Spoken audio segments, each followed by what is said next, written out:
The Adventure of the Abbey Grange by Sir Arthur Conan Doyle, narrated by Sam Kusi. It was on a bitterly cold and frosty morning towards the end of the winter of '97 that I was awakened by a tugging at my shoulder. It was Holmes. The candle in his hand shone upon his eager, stooping face and told me at a glance that something was amiss. "Come, Watson, come," he cried. "The game is afoot. Not a word. Into your clothes and come." 10 minutes later, we were both in a cab and rattling through the silent streets on our way to Charing Cross Station. The first faint winter's dawn was beginning to appear, and we could dimly see the occasional figure of an early workman as he passed us, blurred and indistinct in the opalescent London reek. Holmes nestled in silence into his heavy coat, and I was glad to do the same, for the air was most bitter and neither of us had broken our fast. It was not until we had consumed some hot tea at the station and taken our places in the Kentish train that we were sufficiently thawed, he to speak and I to listen. Holmes drew a note from his pocket and read aloud: "Abbey Grange, Marsham, Kent, 3:30 a.m. My dear Mr. Holmes, I should be very glad of your immediate assistance in what promises to be a most remarkable case. It is something quite in your line. Except for releasing the lady, I will see that everything is kept exactly as I have found it, but I beg you not to lose an instant, as it is difficult to leave Sir Eustace there. Yours faithfully, Stanley Hopkins." "Hopkins has called me in 7 times, and on each occasion his summons has been entirely justified," said Holmes. "I fancy that every one of his cases has found its way into your collection, and I must admit, Watson, that you have some power of selection, which atones for much which I deplore in your narratives. Your fatal habit of looking at everything from the point of view of a story instead of as a scientific exercise has ruined what might have been an instructive and even classical series of demonstrations. You slur over work of the utmost finesse and delicacy in order to dwell upon sensational details which may excite but cannot possibly instruct the reader." "Why do you not write them yourself?" I said with some bitterness. "I will, my dear Watson, I will. At present I am, as you know, fairly busy, but I propose to devote my declining years to the composition of a textbook which shall focus the whole art of detection into one volume. Our present research appears to be a case of murder." "You think this Sir Eustace is dead, then?" "I should say so. Hopkins's writing shows considerable agitation, and he is not an emotional man. Yes, I gather there has been violence and that the body is left for our inspection. A mere suicide would not have caused him to send for me. As to the release of the lady, it would appear that she has been locked in her room during the tragedy. We are moving in high life, Watson. Crackling paper, E.B., monogram, coat of arms, picturesque address. I think that friend Hopkins will live up to his reputation and that we will have an interesting morning. The crime was committed before 12 last night." "How can you possibly tell?" "By an inspection of the trains and by reckoning the time. The local police had to be called in. They had to communicate with Scotland Yard. Hopkins had to go out, and he in turn had to send for me. All that makes a fair night's work. Well, here we are at Chislehurst station, and we shall soon set our doubts at rest." A drive of a couple of miles through narrow country lanes brought us to a park gate, which was opened for us by an old lodge-keeper whose haggard face bore the reflection of some great disaster. The avenue ran through a noble park between lines of ancient elms and ended in a low, widespread house, pillared in front after the fashion of Palladio. The central part was evidently of a great age and shrouded in ivy, but the large windows showed that modern changes had been carried out, and one wing of the house appeared to be entirely new. The youthful figure and alert, eager face of Inspector Stanley Hopkins confronted us in the open doorway. "I'm very glad you have come, Mr. Holmes, and you too, Dr. Watson. But indeed, if I had my time over again, I should not have troubled you, for since the lady has come to herself, she has given so clear an account of the affair that there is not much left for us to do. You remember that Lewisham gang of burglars? What, the 3 Randalls? Exactly. The father and 2 sons. It's their work. I have not a doubt of it. They did a job at Sydenham a fortnight ago and were seen and described. Rather cool to do another so soon and so near, but it is they, beyond all doubt. It's a hanging matter this time." "Sir Eustace is dead then?" "Yes, his head was knocked in with his own poker." "Sir Eustace Brackenstall, the driver tells me." "Exactly. One of the richest men in Kent. Lady Brackenstall is in the morning room. Poor lady. She has had a most dreadful experience. She seemed half dead when I first saw her. I think you had best see her and hear her account of the facts. Then we will examine the dining room together." Lady Brackenstall was no ordinary person. Seldom have I seen so graceful a figure, so womanly a presence, and so beautiful a face. She was blonde, golden-haired, blue-eyed, and would no doubt have had the perfect complexion which goes with such colouring, had not her recent experience left her drawn and haggard. Her sufferings were physical as well as mental, for over one eye rose a hideous, plum-coloured swelling, which her maid, a tall, austere woman, was bathing assiduously with vinegar and water. The lady lay back exhausted upon a couch, but her quick, observant gaze as we entered the room and the alert expression of her beautiful features showed that neither her wits nor her courage had been shaken by her terrible experience. She was enveloped in a loose dressing gown of blue and silver, but a black sequin-coloured dinner dress lay upon the couch beside her.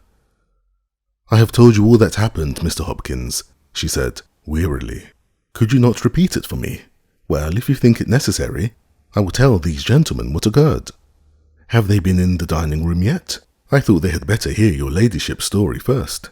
I shall be glad when you can arrange matters. It is horrible to me to think of him still lying there." She shuddered and buried her face in her hands.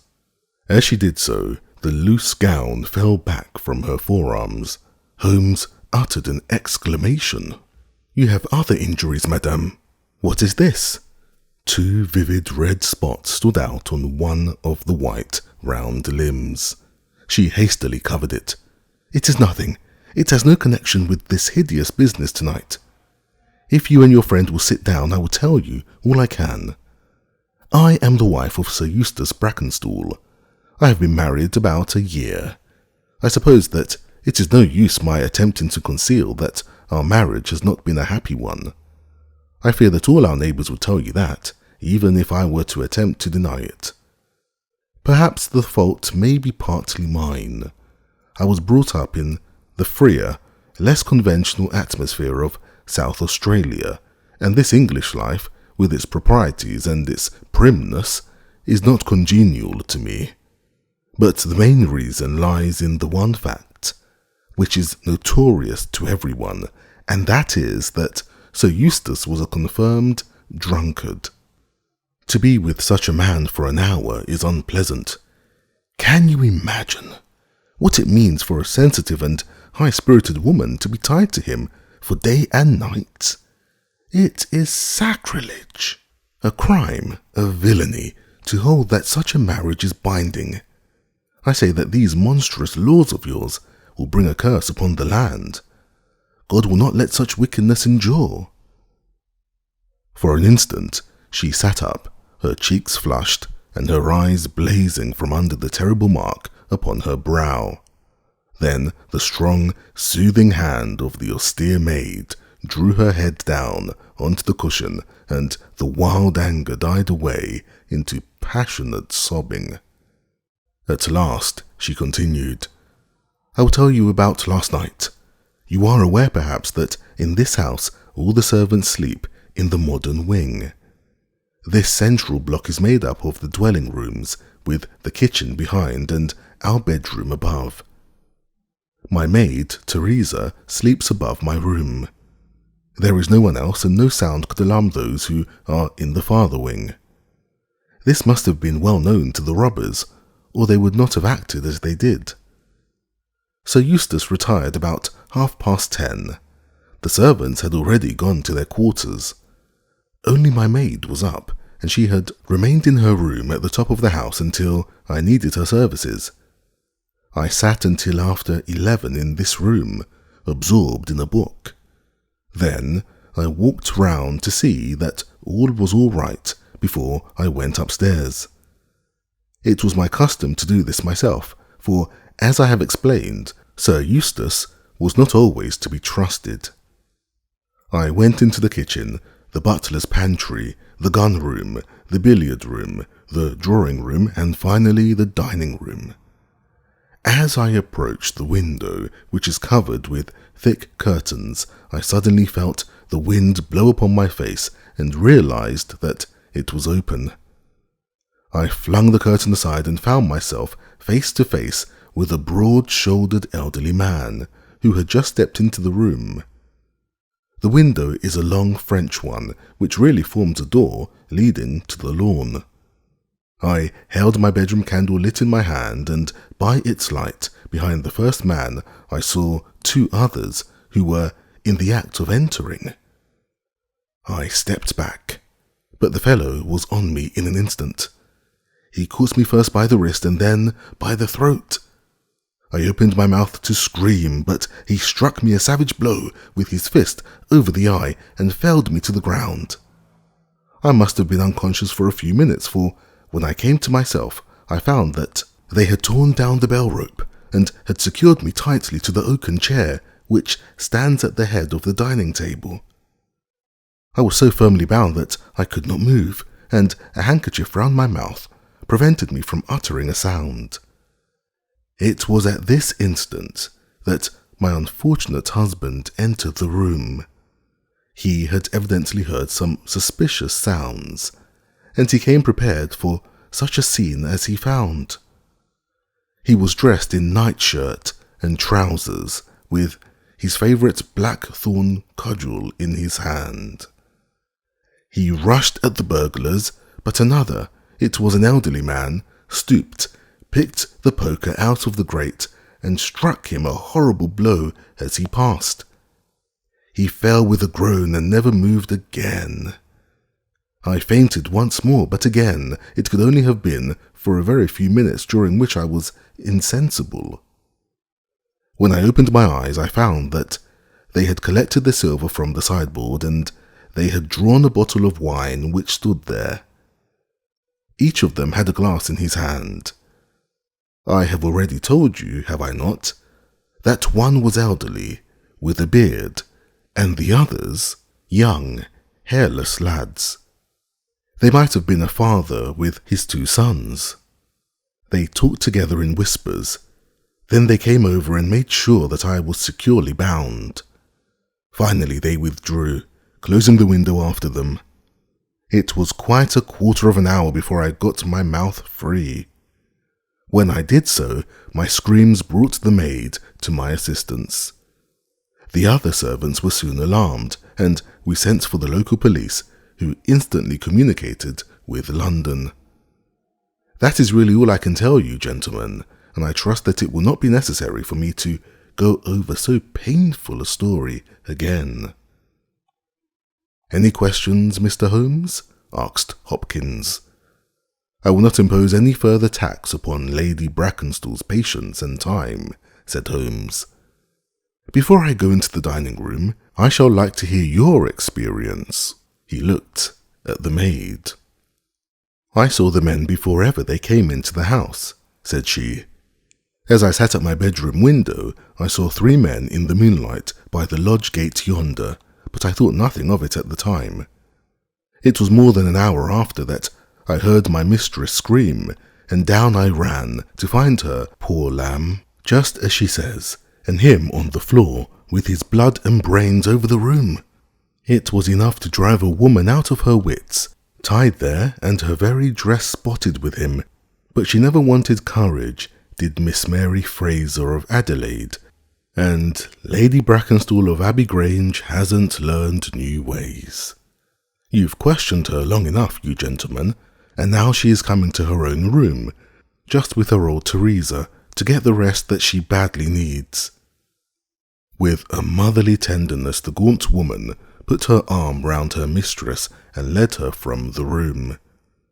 She has been with her all her life, said Hopkins, nursed her as a baby, and came with her to England when they first left Australia 18 months ago.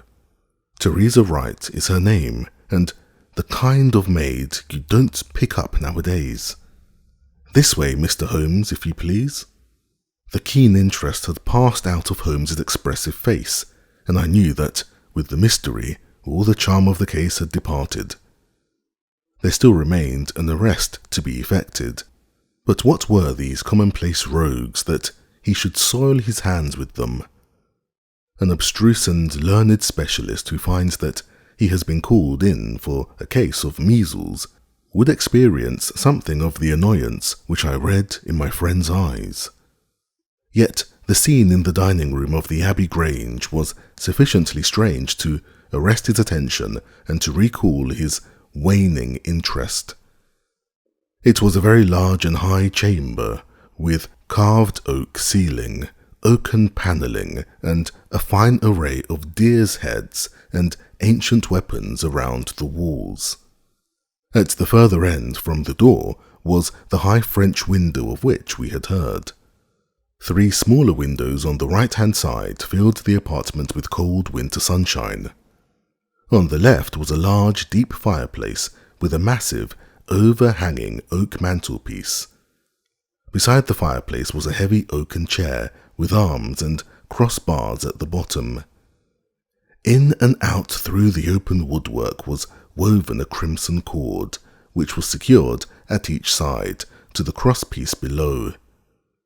In releasing the lady, the cord had been slipped off her, but the knots with which it had been secured still remained. These details only struck our attention afterwards, for our thoughts were entirely absorbed by the terrible object which lay upon the tiger-skin hearthrug in front of the fire. It was the body of a tall, well-made man, about 40 years of age. He lay upon his back, his face upturned, and his white teeth grinning through his short, black beard. His 2 clenched hands were raised above his head, and a heavy, blackthorn stick lay across them. His dark, handsome, aquiline features were convulsed into a spasm of vindictive hatred which had set his dead face in a terribly fiendish expression. He had evidently been in his bed when the alarm had broken out, for he wore a foppish, embroidered nightshirt, and his bare feet projected from his trousers. His head was horribly injured, and the whole room bore witness to the savage ferocity of the blow which had struck him down. Beside him lay the heavy poker, bent into a curve by the concussion. Holmes examined it both and the indescribable wreck which it had wrought. He must be a powerful man, this elder Randall, he remarked. Yes, said Hopkins, I have some record of the fellow, and he is a rough customer. You should have no difficulty in getting him. Not the slightest. We have been on the lookout for him, and there was some idea that he had got away to America. Now that we know that the gang are here, I don't see how they can escape. We have the news at every seaport already, and a reward will be offered before evening. What beats me is how they could have done so mad a thing, knowing that the lady could describe them and that we could not fail to recognize the description. Exactly. One would have expected that they would silence Lady Brackenstall as well. They may not have realized, I suggested, that she had recovered from her faint. That is likely enough. If she seemed to be senseless, they would not take her life. What about this poor fellow Hopkins? I seem to have heard some queer stories about him. He was a good-hearted man when he was sober, but a perfect fiend when he was drunk, or rather, when he was half drunk, for he seldom really went the whole way. The devil seemed to be in him at such times, and he was capable of anything. From what I hear, in spite of all his wealth and his title, he very nearly came our way once or twice. There was a scandal about his drenching a dog with petroleum and setting it on fire, her ladyship's dog, to make the matter worse, and that was only hushed up with difficulty. Then he threw a decanter at that maid, Teresa Wright. There was trouble about that. On the whole, and between ourselves, it will be a brighter house without him. What are you looking at now? Holmes was down on his knees, examining with great attention the knots upon the red cord with which the lady had been secured. Then he carefully scrutinized the broken and frayed end, where it had snapped off when the burglar had dragged it down. When this was pulled down, the bell in the kitchen must have rung loudly, he remarked. No one could hear it. The kitchen stands right at the back of the house. How did the burglar know no one would hear it? How dared he pull at a bell rope in that reckless fashion? Exactly, Mr. Holmes, exactly. You put the very question which I have asked myself again and again. There can be no doubt that this fellow must have known the house and its habits. He must have perfectly understood that the servants would all be in bed at that comparatively early hour, and that no one could possibly hear a bell ring in the kitchen. Therefore, he must have been in close league with one of the servants. Surely that is evident. But there are 8 servants, and all of good character. Other things being equal, said Holmes, one would suspect the one at whose head the master threw a decanter, and yet that would involve treachery towards the mistress to whom this woman seems devoted. Well, the point is a minor one, and when you have Randall, you will probably find no difficulty in securing his accomplice. The lady's story certainly seems to be corroborated, if it needed corroboration, by every detail which we see before us. He walked to the French window and threw it open. There are no signs here, but the ground is iron hard, and one would not expect them. I see that these candles in the mantelpiece have been lighted. Yes, it was by their light and that of the lady's bedroom candle that the burglars saw their way about. And what did they take? Well, they did not take much, only 6 articles of plate off the sideboard. Lady Brackenstall thinks that they were themselves so disturbed by the death of Sir Eustace that they did not ransack the house as they would otherwise have done.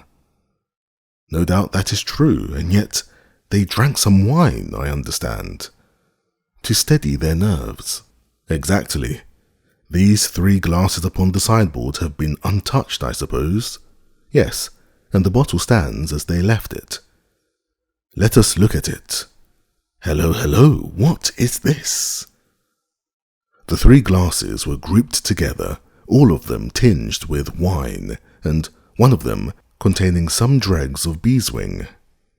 The bottle stood near them, 2/3 full, and beside it lay a long, deeply stained cork. Its appearance and the dust upon the bottle showed that it was no common vintage which the murderers had enjoyed. A change had come over Holmes's manner. He had lost his listless expression, and again I saw an alert light of interest in his keen, deep-set eyes. He raised the cork and examined it minutely. How did they draw it? He asked. Hopkins pointed to a half-opened drawer. In it lay some table linen and a large corkscrew. Did Lady Brackenstall say that screw was used? No, you remember that she was senseless at the moment when the bottle was opened. Quite so. As a matter of fact, that screw was not used. This bottle was opened by a pocket screw, probably contained in a knife and not more than 1.5 inches long.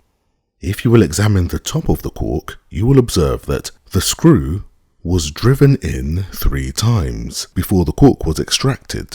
It has never been transfixed. This long screw would have transfixed it and drawn it up with a single pull. When you catch this fellow, you will find that he has one of these multiplex knives in his possession. Excellent, said Hopkins, but these glasses do puzzle me, I confess. Lady Brackenstall actually saw the 3 men drinking, did she not? Yes, she was clear about that. Then there is an end of it. What more is to be said? And yet, you must admit that the 3 glasses are very remarkable, Hopkins. What? You see nothing remarkable? Well, well, let it pass. Perhaps, when a man has special knowledge and special powers like my own, it rather encourages him to seek a complex explanation when a simpler one is at hand. Of course, it must be a mere chance about the glasses. Well, good morning, Hopkins. I don't see that I can be of any use to you, and you appear to have your case very clear. You will let me know when Randall is arrested and any further developments which may occur. I trust that I shall soon have to congratulate you upon a successful conclusion. Come, Watson, I fancy that we may employ ourselves more profitably at home. During our return journey, I could see by Holmes's face that he was much puzzled by something which he had observed.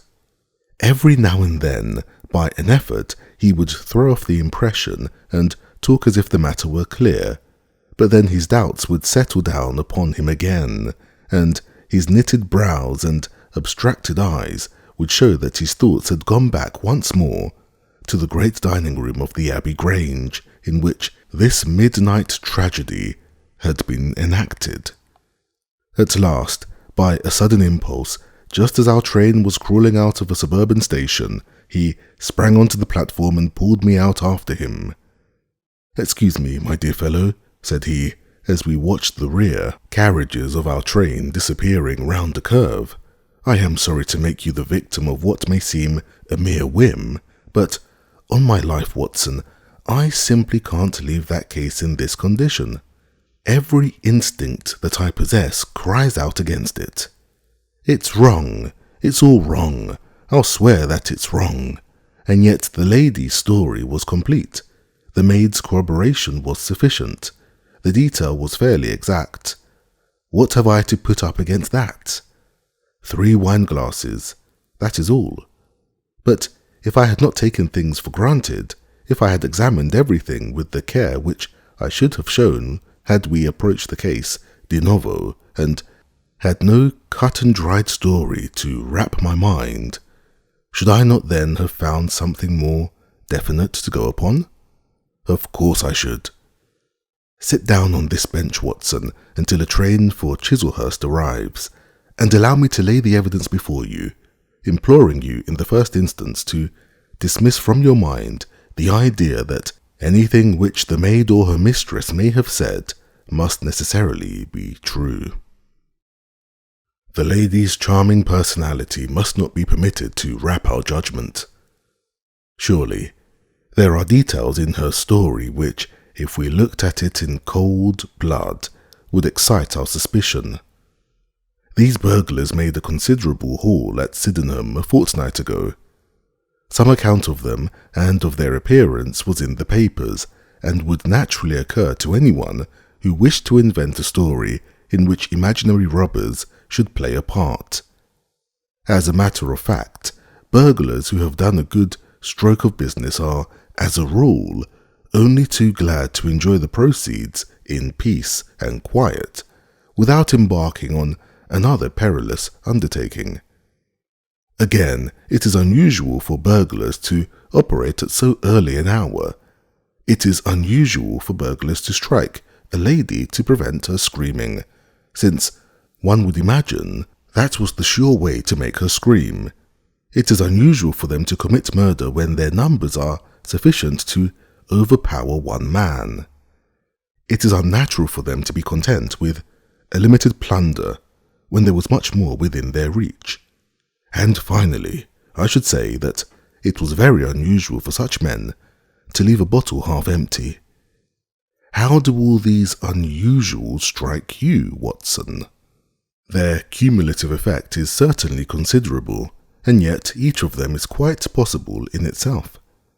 The most unusual thing of all, as it seems to me, is that the lady should be tied to the chair. Well, I am not so clear about that, Watson, for it is evident that they must either kill her or else secure her in such a way that she could not give immediate notice of their escape. But at any rate, I have shown, have I not, that there is a certain element of improbability about the lady's story.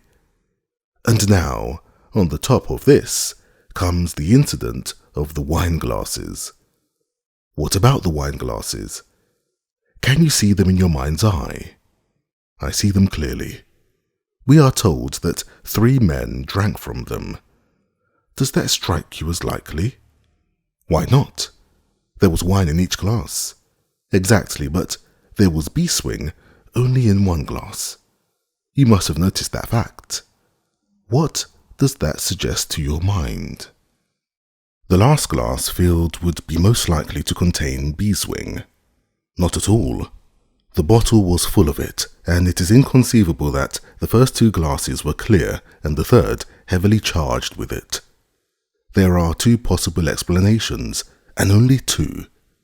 One is that after the second glass was filled, the bottle was violently agitated, and so the third glass received the beeswing. That does not appear probable. No, I am sure that I am right. What then do you suppose? That only 2 glasses were used, and that the dregs of both were poured into a third glass, so as to give the false impression that 3 people had been here. In that way, all the beeswing would be in the last glass, would it not? Yes, I am convinced that this is so. But if I hit upon the true explanation of this one small phenomenon, then, in an instant, the case rises from the commonplace to the exceedingly remarkable, for it can only mean that Lady Brackenstall and her maid have deliberately lied to us, that not one word of their story is to be believed, that they have some very strong reason for covering the real criminal, and that we must construct our case for ourselves without any help from them. That is the mission which now lies before us, and here, Watson, is the Sydenham train.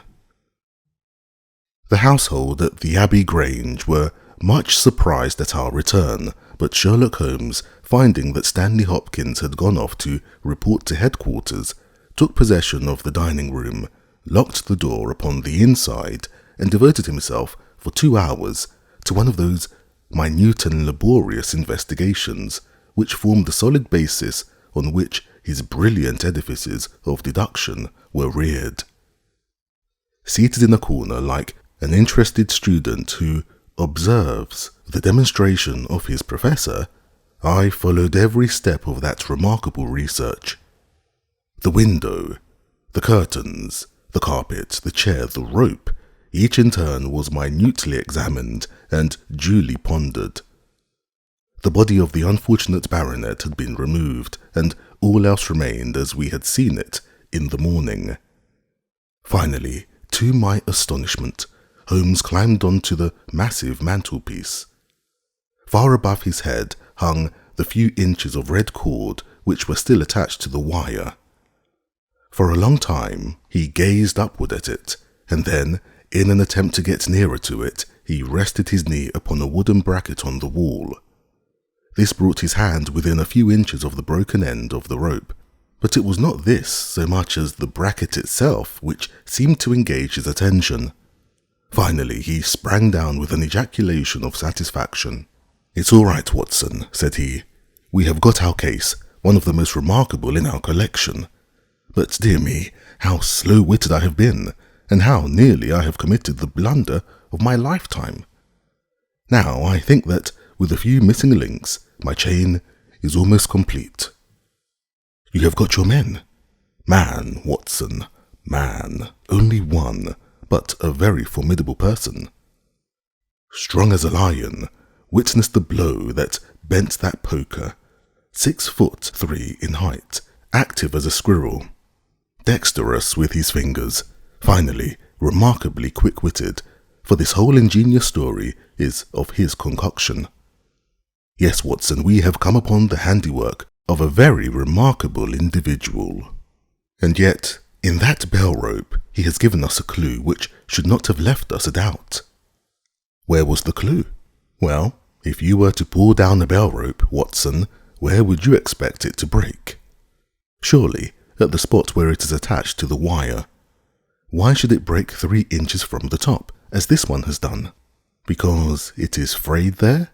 Exactly. This end, which we can examine, is frayed. He was cunning enough to do that with his knife. But the other end is not frayed. You could not observe that from here, but if you were on the mantelpiece, you would see that it is cut clean off without any mark of fraying whatever. You can reconstruct what occurred. The man needed the rope. He would not tear it down for fear of giving the alarm by ringing the bell. What did he do? He sprang up on the mantelpiece, could not quite reach it, put his knee on the bracket, you will see the impression in the dust, and so got his knife to bear upon the cord. I could not reach the place by at least 3 inches, from which I infer that he is at least 3 inches a bigger man than I. Look at that mark on the seat of the oaken chair. What is it? Blood. Undoubtedly it is blood. This alone puts the lady's story out of court. If she were seated on the chair when the crime was done, how comes that mark? No, she was placed in the chair after the death of her husband. I'll wager that the black dress shows a corresponding mark to this. We have not yet met our Waterloo, Watson, but this is our Marengo, for it begins in defeat and ends in victory. I should like now to have a few words with the nurse, Teresa. We must be wary for a while if we are to get the information which we want. She was an interesting person, this stern Australian nurse, taciturn, suspicious, ungracious. It took some time before Holmes's pleasant manner and frank acceptance of all that she said thawed her into a corresponding amiability. She did not attempt to conceal her hatred for her late employer. Yes, sir, it is true that he threw the decanter at me. I heard him call my mistress a name, and I told him that he would not dare to speak so if her brother had been there. Then it was that he drew it at me. He might have thrown a dozen if he had but left my bony bird alone. He was forever ill-treating her, and she too proud to complain. She would not even tell me all that he had done to her. She never told me of those marks on her arm that you saw this morning, but I know very well that they come from a stab with a hat-pin. The sly devil, God forgive me that I should speak of him so, now that he is dead, but a devil he was, if ever one walked the earth. He was all honey when first we met him, only 18 months ago, and we both feel as if it were 18 years. She had only just arrived in London. Yes, it was her first voyage. She had never been from home before. He won her with his title and his money and his false London ways.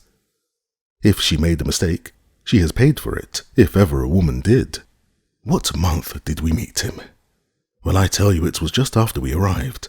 We arrived in June, and it was July. They were married in January of last year. Yes, she is down in the morning room again, and I have no doubt she will see you, but you must not ask too much of her, for she has gone through all that flesh and blood will stand. Lady Brackenstall was reclining on the same couch, but looked brighter than before. The maid had entered with us and began once more to ferment the bruise upon her mistress's brow. "I hope," said the lady, "that you have not come to cross-examine me again." "No," Holmes answered, in his gentlest voice. "I will not cause you any unnecessary trouble, Lady Brackenstall, and my whole desire is to make things easy for you, for I am convinced that you are a much tried woman. If you will treat me as a friend and trust me, you may find that I will justify your trust." "What do you want me to do?" "To tell me the truth." "Mr. Holmes." No, Lady Brackenstall, it is no use. You may have heard of any little reputation which I possess. I will stake it all on the fact that your story is an absolute fabrication."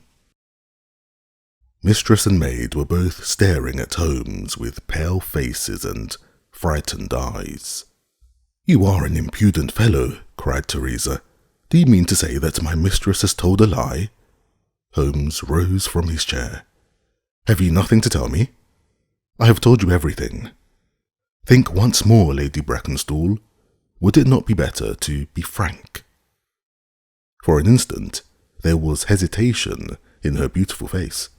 Then, some new strong thought caused it to set like a mask. "I have told you all I know." Holmes took his hat and shrugged his shoulders. "I am sorry," he said, and without another word, we left the room and the house. There was a pond in the park, and to this my friend led the way. It was frozen over, but a single hole was left for the convenience of a solitary swan. Holmes gazed at it, and then passed on to the lodge gate. There he scribbled a short note for Stanley Hopkins and left it with the lodgekeeper. "It may be a hit or it may be a miss, but we are bound to do something for friend Hopkins, just to justify this second visit," said he. "I will not quite take him into my confidence yet. I think our next scene of operations must be the shipping office of the Adelaide-Southampton line, which stands at the end of Pall Mall, if I remember right. There is a second line of steamers which connect South Australia with England, but we will draw the larger cover first." Holmes's card, sent in to the manager, ensured instant attention, and he was not long in acquiring all the information he needed. In June of '95, only one of their line had reached a home port. It was the Rock of Gibraltar, their largest and best boat. A reference to the passenger list showed that Miss Fraser of Adelaide, with her maid, had made the voyage in her. The boat was now somewhere south of the Suez Canal on her way to Australia. Her officers were the same as in '95, with one exception.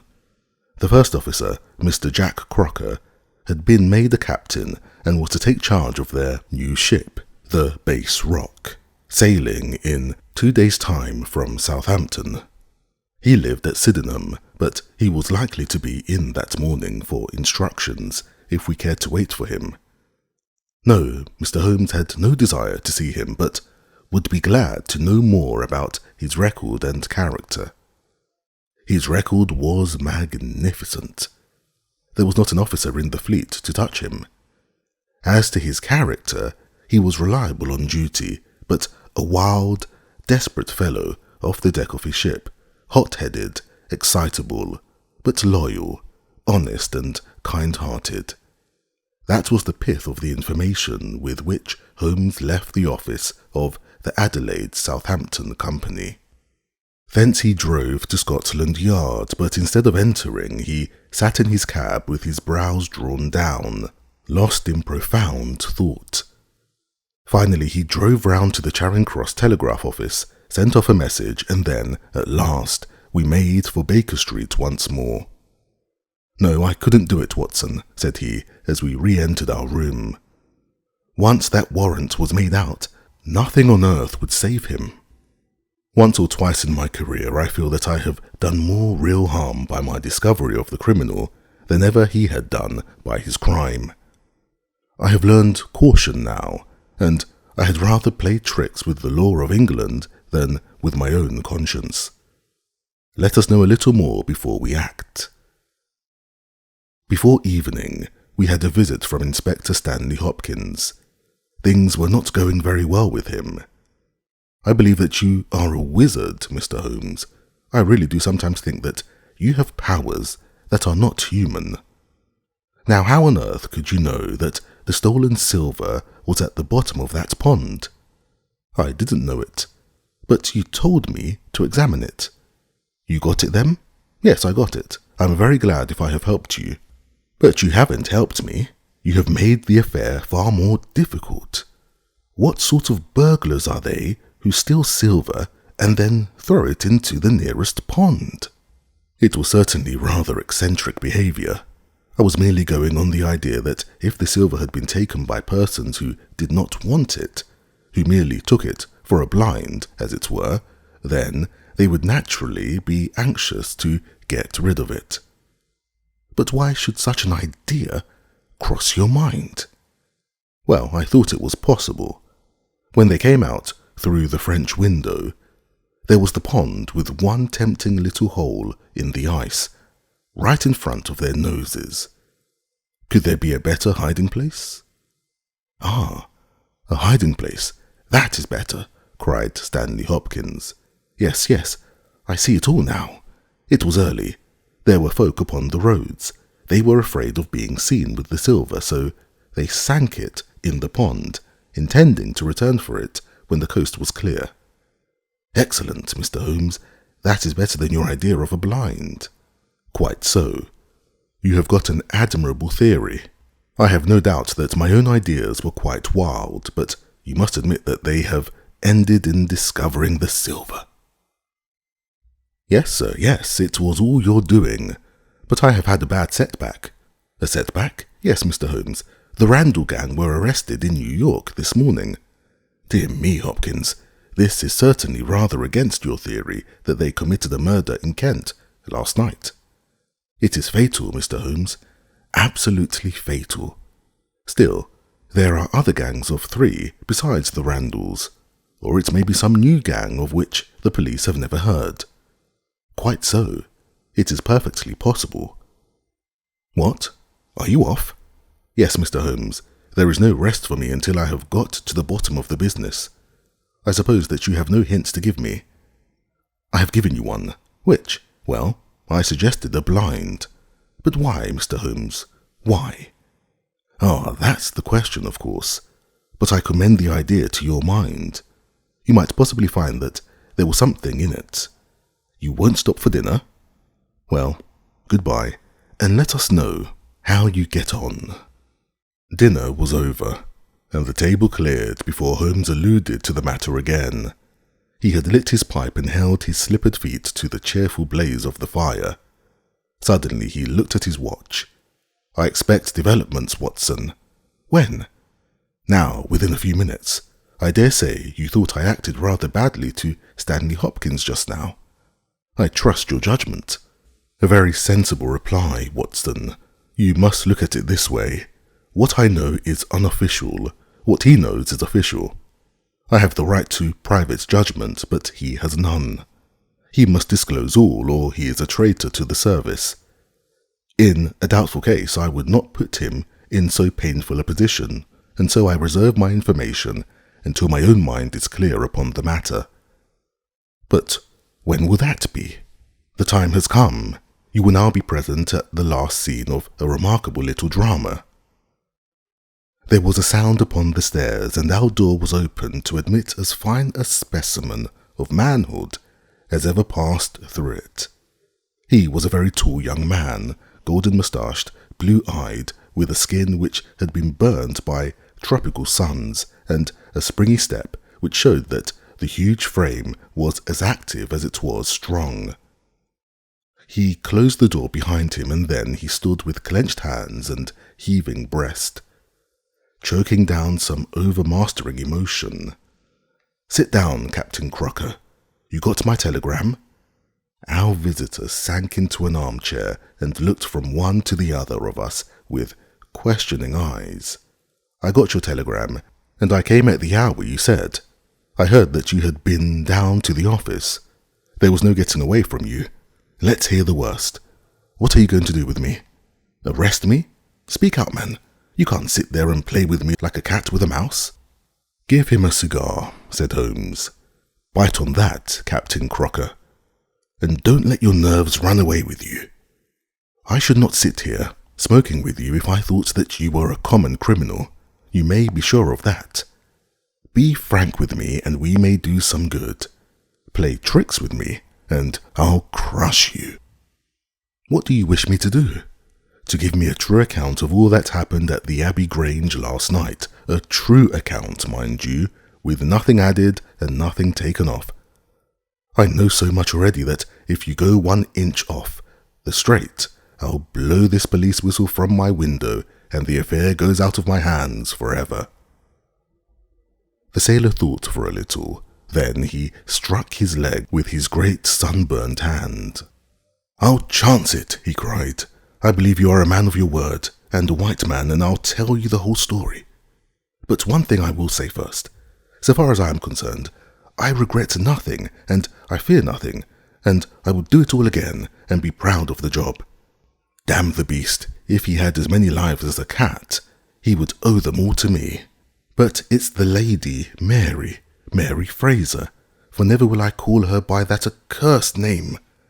When I think of getting her into trouble, I, who would give my life just to bring one smile to her dear face, it's that turns my soul into water. And yet, what less could I do? I'll tell you my story, gentlemen, and then I'll ask you, as man to man, what less could I do? I must go back a bit. You seem to know everything, so I expect that you know that I met her when she was a passenger and I was first officer of the Rock of Gibraltar. From the first day I met her, she was the only woman to me. Every day of that voyage I loved her more, and many a time since have I kneeled down in the darkness of the night watch and kissed the deck of that ship because I knew her dear feet had trod it. She was never engaged to me. She treated me as fairly as ever a woman treated a man. I have no complaints to make. It was all love on my side, and all good comradeship and friendship on hers. When we parted, she was a free woman, but I could never again be a free man. Next time I came back from sea, I heard of her marriage. Well, why shouldn't she marry whom she liked? Title and money, who could carry them better than she? She was born for all that is beautiful and dainty. I didn't grieve over the marriage. I was not such a selfish hound as that. I just rejoiced that good luck had come her way and that she had not thrown herself away on a penniless sailor. That's how I loved Mary Fraser. Well, I never thought to see her again, but last voyage I was promoted and the new boat was not yet launched, so I had to wait for a couple of months with my people at Sydenham. One day, out in a country lane, I met Teresa Wright, her old maid. She told me all about her, about him, about everything. I tell you, gentlemen, it nearly drove me mad. This drunken hound, that he should dare to raise his hands to her, whose boots he was not worthy to lick. I met Teresa again. Then I met Mary herself, and met her again. Then she would meet me no more. But the other day, I had a notice that I was to start on my voyage within a week, and I determined that I would see her once before I left. Teresa was always my friend, for she loved Mary and hated this villain almost as much as I did. From her I learned the ways of the house. Mary used to sit up reading in her own little room downstairs. I crept round there last night and scratched at the window. At first, she would not open to me, but in her heart I know that now she loves me, and she could not leave me in the frosty night. She whispered to me to come round to the big front window, and I found it open before me, so as to let me into the dining room.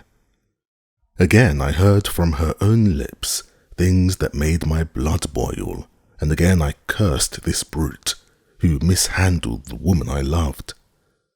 Well, gentlemen, I was standing with her just inside the window, in all innocence, as God is my judge, when he rushed like a madman into the room, called her the vilest name that a man could use to a woman, and welted her across the face with the stick he had in his hand.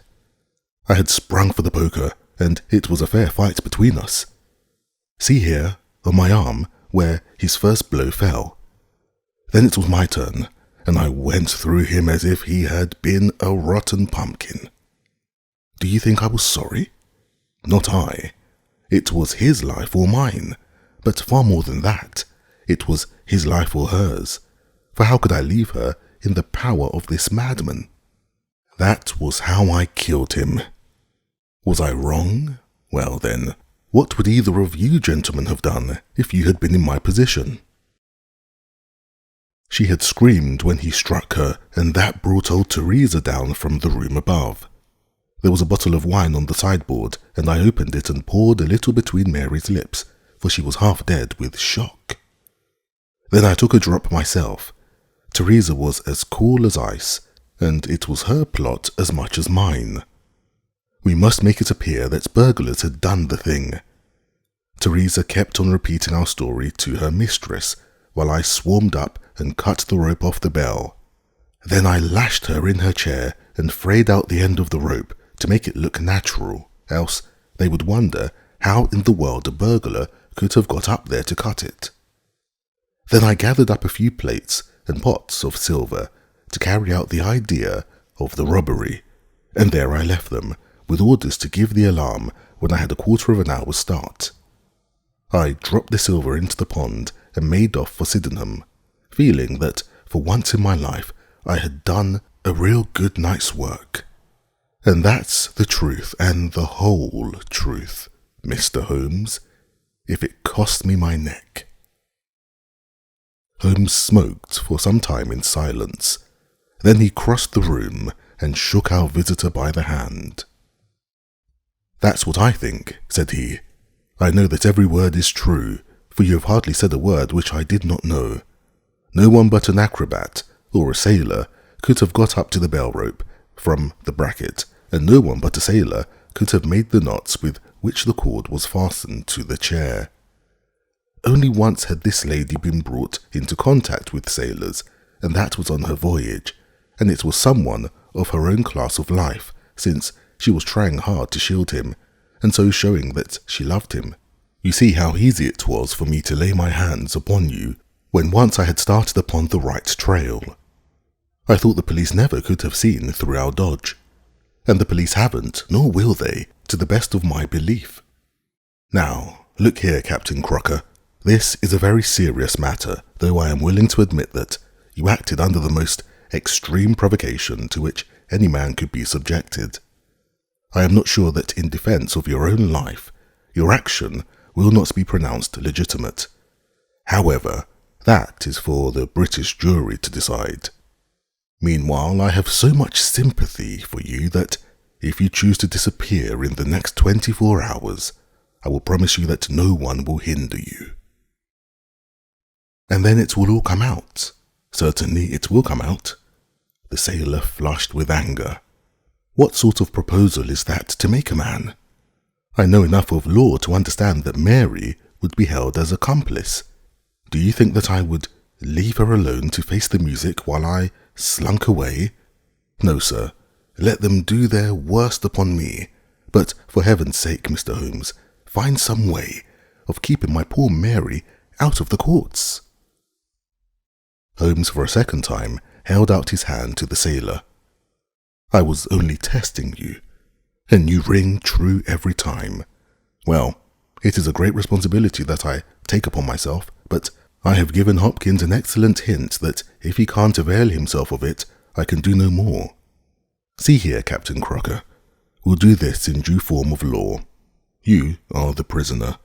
Watson, you are a British jury, and I never met a man who was more eminently fitted to represent one.